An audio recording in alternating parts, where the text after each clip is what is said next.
मु जगतसिंहपुर जिला 1993 मसीहा एप्रिल मास 3 तारिख दिन मु अविभक्त कटक जिलार अलगा हुई स्वतंत्र जिलार मान्यता पाइली। मते स्वतंत्र जिलार मान्यता देवाई ए जिलार अनेक बुद्धिजीवी मानक सहित तत्कालीन विधायक स्वर्गत विष्णु दास को भूमिका थिला बेस गुरुत्वपूर्ण। लोके कहते मो कोଳରେ जगत जाकर सिंह माने जन्म नहीं मो ना होइछि जगत सिंहपुर। मो देहरे मां सारला और प्रभु गोरखनाथ विराजमान करी मोते करिछंती पूत पवित्र। जगतसिंहपुर और पारादीप दुईटी पौरांचल सहित जगतसिंहपुर, बालिकुदा, एरसमा, तीर्तोल, कुजंग, नाउगां, रघुनाथपुर और बिरिडी आदि 8टी ब्लॉक को नहीं मोर कलेबर गठित होइछि। आयतन दृष्टि मु क्षुद्र हेले मध्य शिक्षा, साहित्य, संस्कृति, कला, शिल्प, वाणिज्य, राजनीति और स्वाधीनता संग्राम क्षेत्र में मो भूमिका बेस गुरुत्वपूर्ण। आदिकवि सारला दास और पंचसखा जुगर सिद्ध साधक जसवंत दास आरंभ करी जातीय कवि वीर किशोर, विभूति पट्टनायक, भागीरथी दास और प्रतिभा राय परी कवि और साहित्यिक माने मोरी कोଳରେ जन्म ग्रहण करी ओडिया भाषा साहित्य को करिछंती रुधिमंत।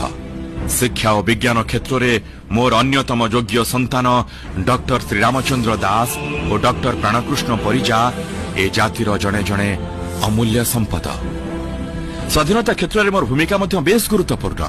अलका आश्रम जार मुकसाखी पलटिछि विशिष्ट स्वाधीनता संग्रामी नवकृष्ण चौधरी, गोपबंधु चौधरी, मां रमादेवी, मालती देवी, सरला देवी और प्राणकृष्ण पढ़ियारी परी शताधिक महान स्वाधीनता संग्रामी माने मो कोଳରେ जन्म ग्रहण करी मोते वीर प्रसविनीर मान्यता प्रदान करिछंती। नौ वाणिज्य और शिल्प प्रगति क्षेत्र में मु सारा विश्व में परिचित।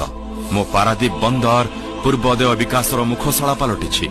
IOCL, इफ्को, PPL, ANMS और JSW परी बहु बृहत शिल्प संस्था सह अनेक छोट बड़ शिल्प संस्था मो बक्षरे गढ़ी उठी मोते करिछंती समृद्ध।